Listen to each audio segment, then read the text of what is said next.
In the next two videos, we're just going to be looking at analysing as much as possible the key things that are in the 2019-20 federal budget. So first of all, it's really important that you understand the stance. So the underlying cash balance is always the important thing when you're looking at the stance, and you can see that we've gone from a deficit of 4.2 billion to a surplus of 7.1 billion. The last two budgets, both the 18-19 and 19-20, are both mildly contractionary budgets as we push towards surplus and try to achieve fiscal consolidation. You can see that government payments are increasing, but revenues are increasing at a faster rate. They've gone up about 20 as opposed to payments that have gone up by just the 11. So to summarise, the budget is a mildly contractionary stance. We've moved from a deficit of 4.2 billion to a surplus of 7.4 billion. This indicates that revenues or leakages are rising relative to injections, which could have a negative impact on demand. So when you're talking about the stance, make sure you link it to aggregate demand.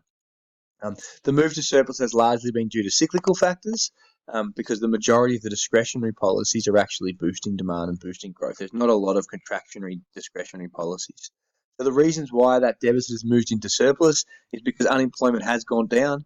It went down from 5.5 to 4.8% when the budget was announced.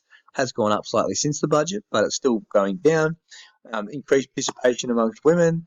So the lower dollar and lower interest rates. So these two key factors are both stimulating growth, stimulating employment, therefore stimulating tax, and reducing welfare expenditure. In terms of some negative things, wage growth is still below average at 2.3%, which means that revenue is not increasing at the same rate. There's still high levels of underemployment, so a lot of people not working as much as they could and therefore not paying as much tax. The weaker housing market, reducing capital gains tax, but also reducing construction of houses and therefore employment. So there's not many people employed in that industry. And then the tightening of credit growth, which is limiting spending. And the trade tensions with overseas is having a negative impact on our net exports as well. In terms of structural factors, and we'll talk about these a lot more throughout these two videos, but basically, if you get asked for structural factors that are helping us bring us back to surplus, basically what you're getting asked for is contractionary policies. So the three ones from this year's budget would be things like data matching to make sure that people are claiming the right income, so they're paying all the welfare that they should, the multinational tax, which we'll talk about in a later video, but basically the structural factors bringing us back to surplus are all the contractionary policies. Structural factors that are reducing the size of the surplus or potentially might keep us in deficit are all the expansionary policies we'll look at. So these are the big four: the lower income taxes, lower company taxes, the instant write-offs or accelerated depreciation, and infrastructure spending. So what I want to talk about in these next two videos is basically the big ticket items from this year's budget. So the changes in income tax, the company tax, depreciation allowances, infrastructure spending, and then the main policy for full employment. So basically what we're going to do is take you through the nature of each policy, and then even more importantly, being able to link it to the goals effectively. And most of the policies can be linked to all three goals. So basically when we're looking at sustainable growth, you want to be able to make links mainly to aggregate demand in the short term, but some certain policies you can also link to aggregate supply in the long term if they have an impact on our overall supply potential. There's not a lot of contractionary policies trying to achieve inflation in this year's budget, and that's because inflation's under control. And secondly, basically, inflation is mainly controlled by the RBA through monetary policy anyway.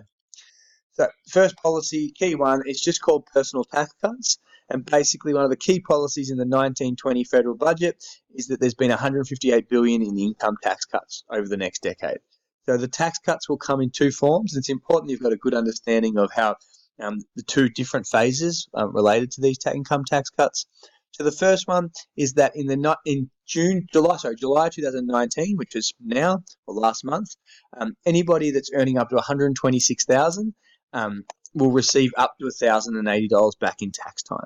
To be more specific about that, people earning between 48,000 and 90,000 will get the full tax cut of $1,080, and then people earning between 90 and 126,000 will get some part of it, and people earning less than 48,000 will get some part of it. But that's the first one: is that people earning less than 126,000 will get up to $1,080 back in tax, but the main beneficiaries are those earning between 48 and 90,000. It also has two other parts to it that you want to articulate really clearly. And the main part is that the 32.5% tax bracket and the 37% tax bracket are going to be eliminated. And basically, we're just going to have one big 30% tax bracket in 24-25. So if you look at the sort of the old compared to the new, with the old tax structures, you can see that you pay 0, then 19 cents, then you go up to 32.5 cents for all earnings between that, 37 cents between 87,000 and 180. The new one's going to be a lot more simplistic. Basically, you'll pay 19 cents up until 45,000 instead of 37,000. So that's a benefit because you'll be paying less tax on earnings between 37 and 45,000. And then they're simplifying it and basically saying anything between 45,000 and 200,000, you'll now be paying 30%, which is this figure here. Okay, so it's simplifying the tax system, but also reducing the tax brackets. The top tax bracket is not expected to change, but it won't kick in until 200,000 instead of 180,000. So basically, what's going to happen is that 70% of the workforce will be basically earning an income that puts them in the 30% tax bracket.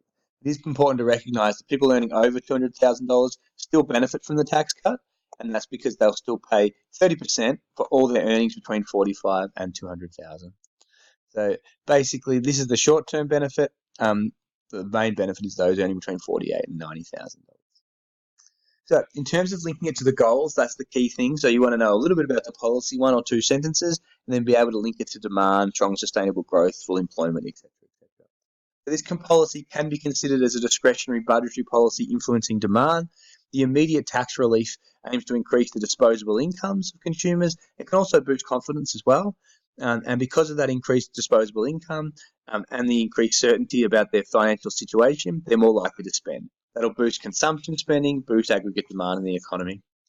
In terms of linking it to strong and sustainable growth, you want to be really clear, and I know I said this in class, but when you're talking about increased consumption expenditure, make it really clear that firms are likely to see falling levels of stock, and that will lead to an increase in production to meet those shortages. So the undersupply should lead to increased levels of production. Again, growth is about production or output, and this should put upward pressure on Australia's growth rates. When you're linking it to the goal, you want to make it really clear and have an understanding of what the goal is and where we are at the moment. So Australia's growth at the moment is at 2.3% as of March. And basically, this policy should help us to achieve more strong and sustainable growth because it should help to boost employment, should have to boost production, and therefore allow us to achieve our goal, which is the fastest rate of growth with strong employment without causing excessive inflation or external or environmental pressures. So make it really clear that we're not there yet. We're at 2.3%. But this policy in isolation is going to help boost production and therefore create growth in the economy. In terms of full employment, basically the increased output from increased consumption should increase the derived demand for labour.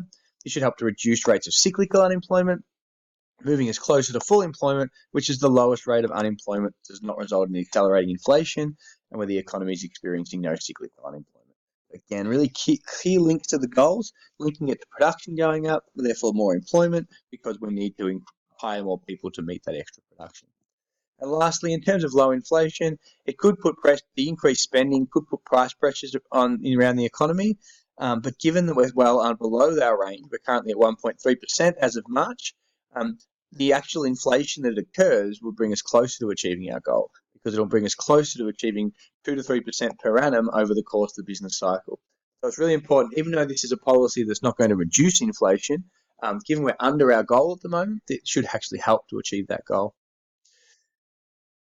So if you look at the answer to this question, explain the likely effect of one budgetary policy and tax initiative announced in the 1920 budget and its impact on one of the domestic macroeconomic goals. So you explain the policy. The recent personal tax cuts is likely to boost consumption spending and aggregate demand.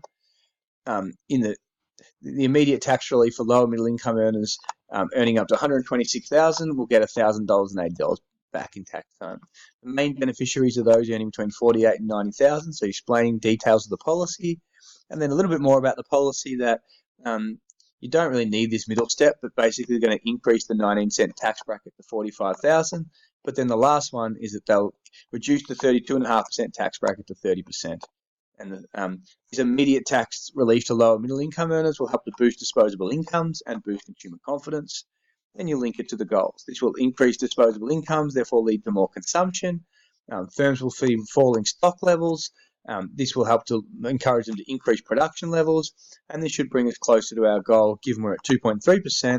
By boosting growth, it will bring us closer to our goal of strong and sustainable growth, which is the highest rate of growth with consistent employment without causing unacceptable inflation external or environmental pressures. Thank you.